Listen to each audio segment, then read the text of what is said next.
Assalamualaikum warahmatullahi wabarakatuh. Alhamdulillah wassalatu wassalamu ala rasulillah la haula wa la quwata illa billah. Sahabat sekalian, kita berjumpa lagi di dalam program Cangkir Tasawuf Modern episode 225. Kita akan melanjutkan kajian kita yang semakin mendalam terkait dengan konsep takdir. Di mana konsep takdir ini kalau kita salah memahaminya dan kemudian membangun konsepnya juga mengalami kekeliruan, misleading, maka itu akan menghancurkan, meruntuhkan konsep takdir yang sesungguhnya memberikan gambaran panduan kepada kita di dalam menjalani kehidupan. Baik untuk mencapai kesuksesan kehidupan di dunia maupun kesuksesan di akhirat nanti. Dalam perjalanan pemahaman konsep takdir, ternyata banyak yang terjebak ke dalam radikalisme. Terlalu ekstrim ke kiri, terlalu ekstrim ke kanan. Padahal Al-Quran telah memberikan gambaran yang sangat seimbang antara ekstrim kiri dan ekstrim kanan di dalam memahami ajaran Islam secara keseluruhan dan dalam konteks ini terkait dengan takdir. Di episode yang lalu kita telah mengambil satu sudut pandang untuk mempertajam kesalahkaprahan itu, yaitu terkait dengan sudut pandang manusia sebagai makhluk dan sudut pandang Allah sebagai Sang Pencipta. Seringkali kesalahkaprahan itu terjadi dikarenakan kita sebagai manusia yang memiliki berbagai macam keterbatasan sudut pandang memposisikan diri dalam sudut pandang Allah. Sehingga terjadi distorsi pemahaman. Tentu saja karena kita memiliki segala keterbatasan dan memaksakan diri untuk mengambil sudut pandang yang maha tidak terbatas. Kita sudah mengkaji di episode-episode yang lalu, manusia ini memiliki begitu banyak blank spot. Blank spot adalah satu wilayah dari sudut pandang kita yang tidak bisa kita amati. Ibaratnya pengamatan kita itu hanya ada dalam sudut pandang penglihatan kita yang sekian kira-kira dan tidak bisa melihat bagian-bagian lain atau angle-angle yang berada di luar sudut pandang itu. Kemudian kita menyimpulkan dalam sudut pandang 360 derajat seakan-akan kita memahami semua. Tentu saja itu menjadi salah kaprah. Silahkan detailnya dilihat di episode yang lalu terkait dengan penajaman kajian kita sudut pandang manusia dibandingkan dengan sudut pandang Allah.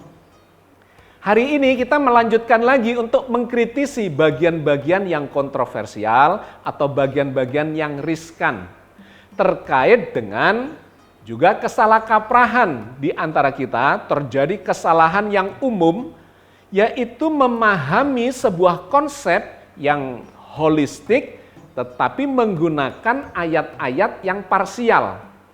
Hanya sebagian saja sebuah ayat menjelaskan sebuah konsep tetapi dia hanya melihat dalam sudut pandang yang sebagian karena sebagian yang lainnya dijelaskan di ayat yang berbeda. Dijelaskan di ayat yang berbeda lagi, di surat-surat yang berbeda. Nah, hari ini kita akan melihat terkait dengan konsep takdir, seringkali terjadi kesalahkaprahan, kita mengambil sebagian ayat dan mempertentangkan dengan ayat yang berbeda. Nah, ini yang memunculkan kenapa sampai sekarang pemahaman terhadap takdir itu mengalami kontroversi. Dikarenakan kita tidak memahami konteksnya secara utuh. Yang saya sering menyebutnya sebagai holistik dan komprehensif.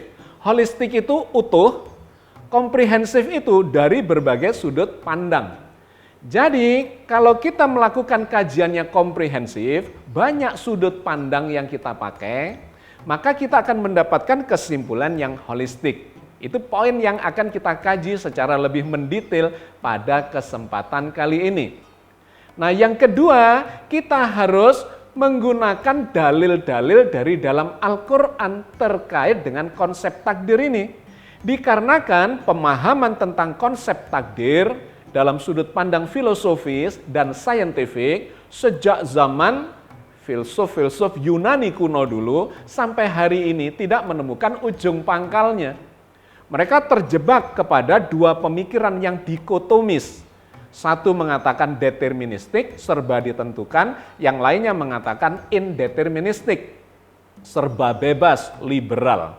Sesungguhnya Al-Quran justru mengambil jalan tengahnya, menjelaskan dalam sudut pandang yang holistik itu, bahwa takdir itu sesungguhnya tidak hanya deterministik dan tidak hanya indeterministik, tetapi perpaduan pada keduanya itu.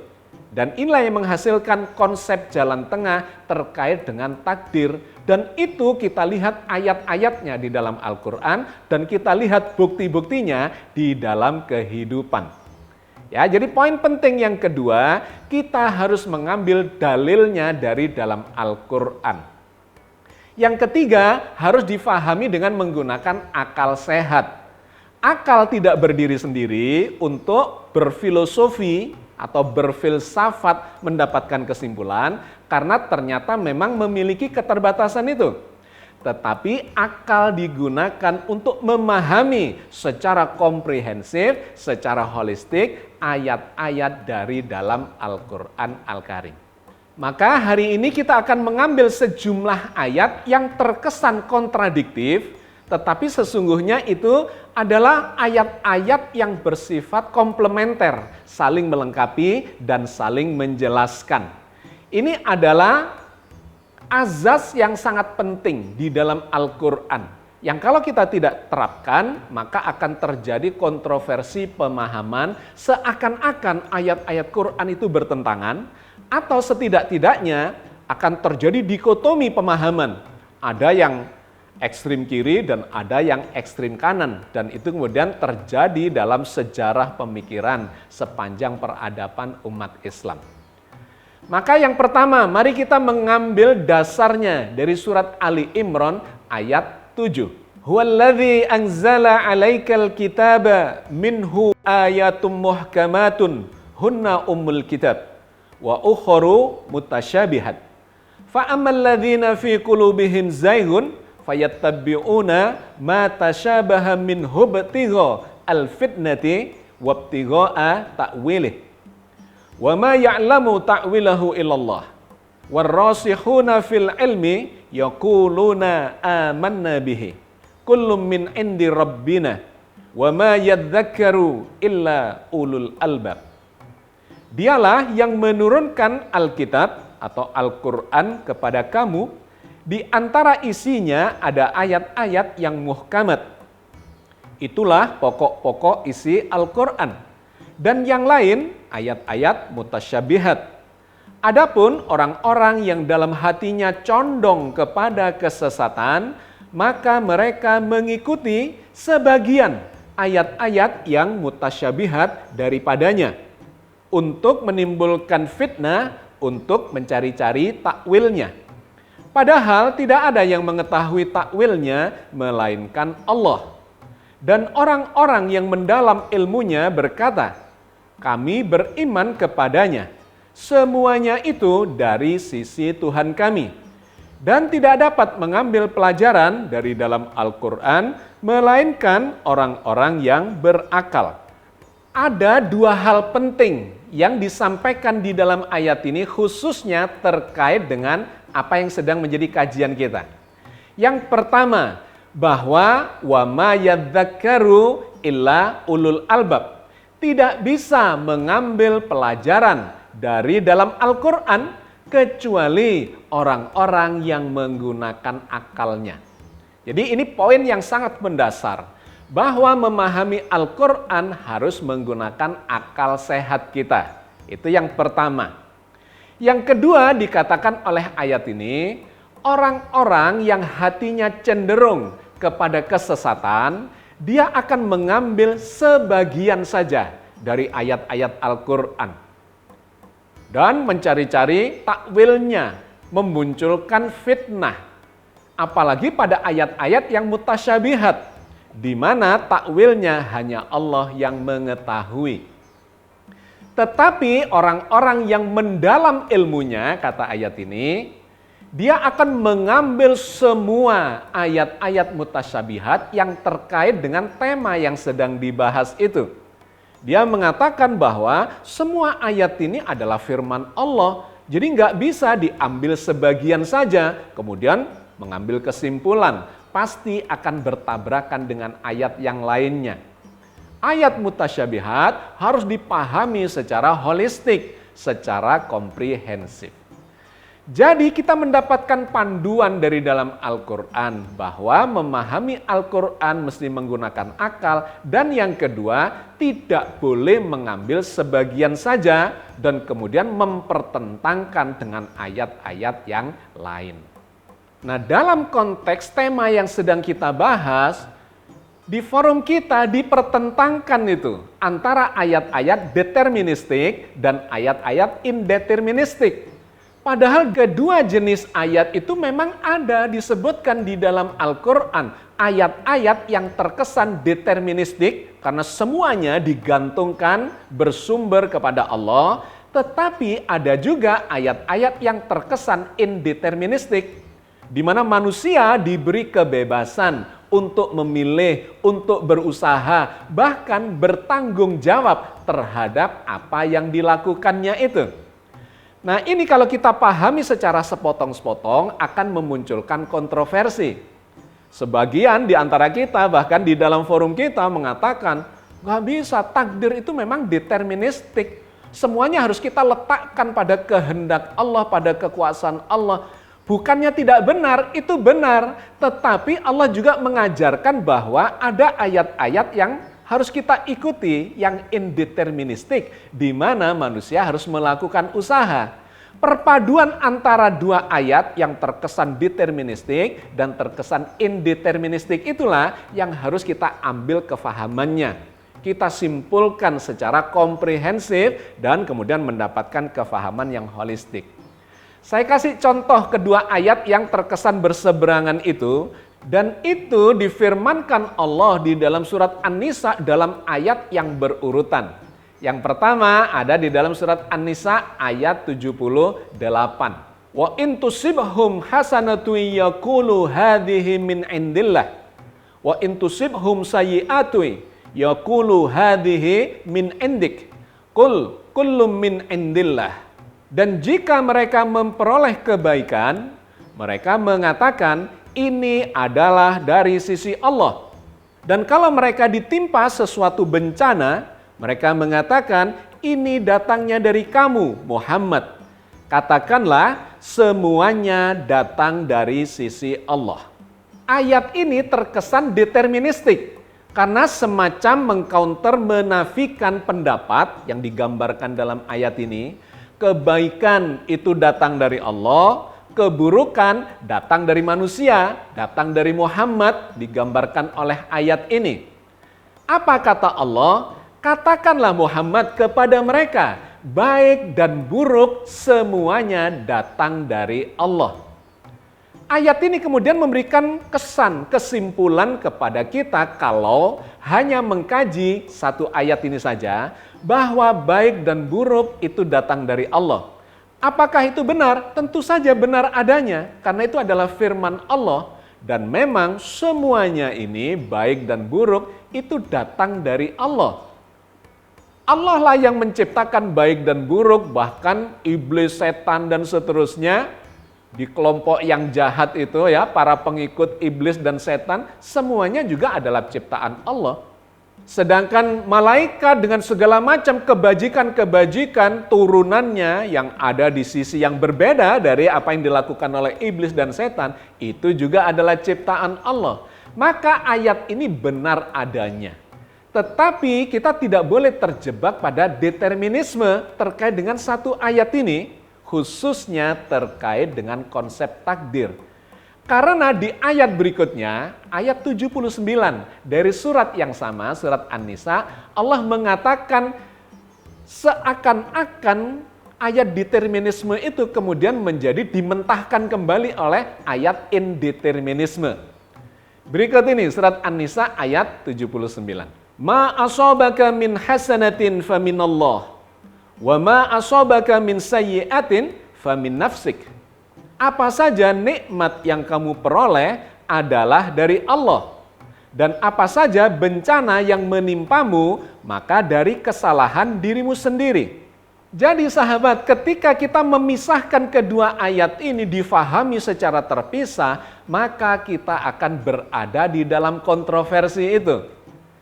Ayat yang 78 deterministik, ayat yang 79 indeterministik. Karena di sini dikatakan bahwa kebaikan datang dari Allah. Semua musibah datang atau disebabkan oleh perbuatan kalian sendiri. Seakan-akan tidak datang dari Allah.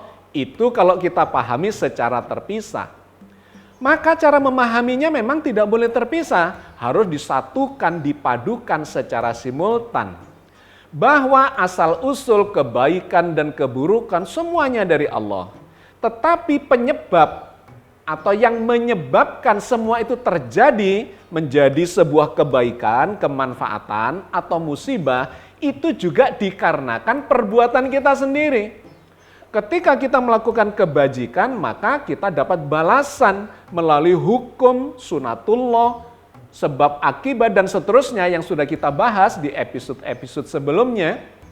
Laha makasabat wa alaiha maktasabat. Perbuatan baik menghasilkan kebajikan atau kebaikan buat diri kita. Sedangkan perbuatan buruk akan menghasilkan keburukan juga bagi kita. Jadi ayat ini ketika difahami secara komprehensif sesungguhnya tidak kontroversial. Tetapi justru memunculkan satu konsep yang holistik, yang komprehensif.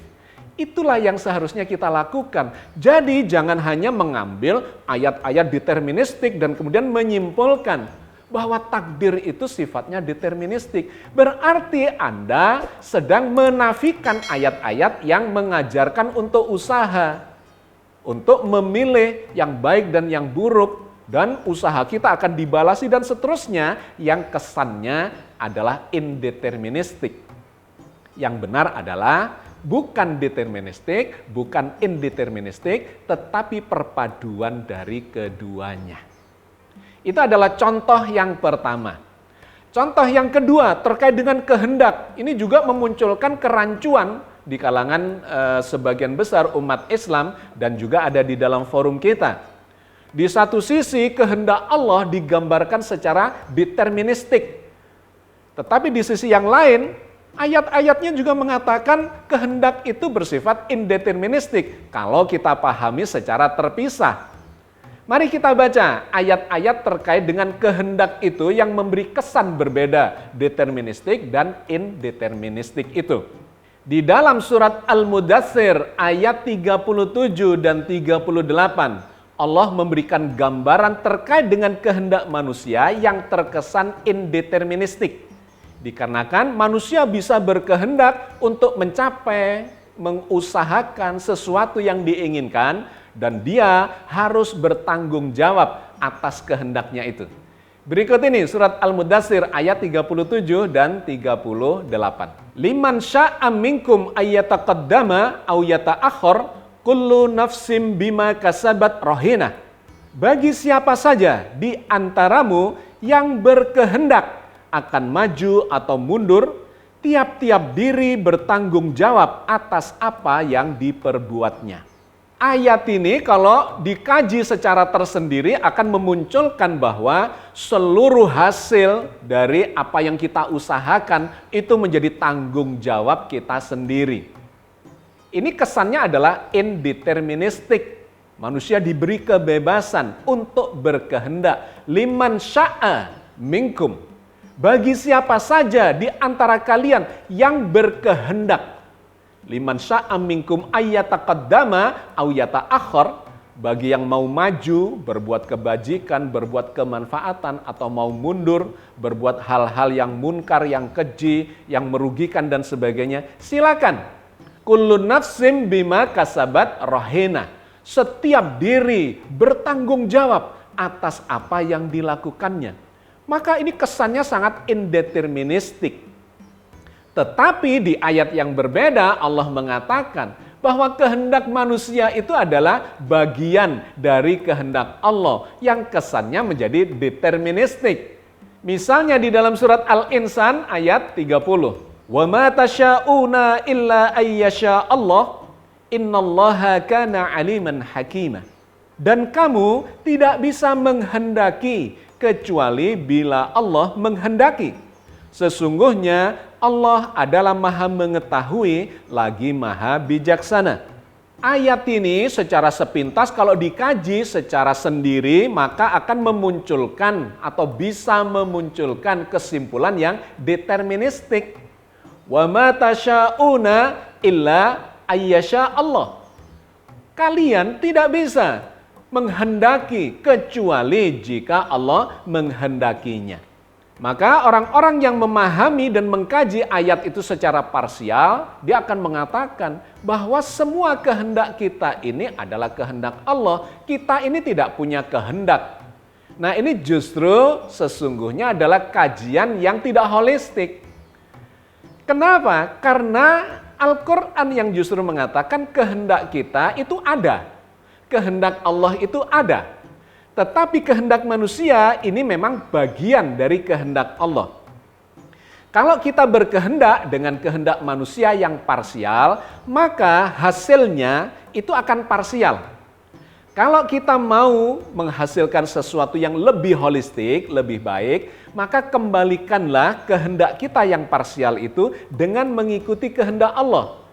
Jadi maksudnya itu bukan deterministik sebetulnya, ini mirip dengan yang kita kaji sebelumnya terkait dengan baik dan buruk, semuanya berasal dari Allah. Tetapi manusia memiliki bagian, ketika dia melakukan sesuatu keburukan, maka akan menghasilkan keburukan baginya. Tetapi keburukan itu sesungguhnya diatur oleh Allah, semuanya baik dan buruk datang dari Allah.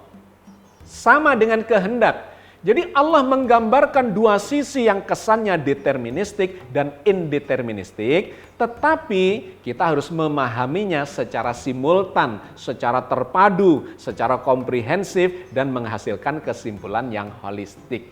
Jadi sekali lagi, kawan-kawan yang seringkali mengambil sisi sudut pandang yang sebagian saja bahwa ayat-ayat deterministik itulah yang harus diambil untuk mengambil kesimpulan dari dalam Al-Quran, maka sesungguhnya itu adalah parsial. Al-Quran yang mengajarkan bahwa ada juga ayat-ayat yang indeterministik menjadi bagian yang tidak terpisahkan, saling menjelaskan antara ayat yang terkesan deterministik dan ayat-ayat yang indeterministik.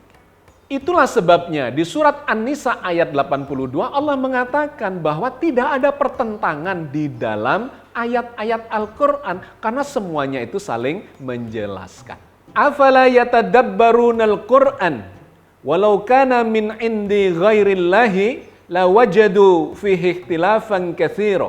Maka apakah mereka tidak memperhatikan Al-Quran?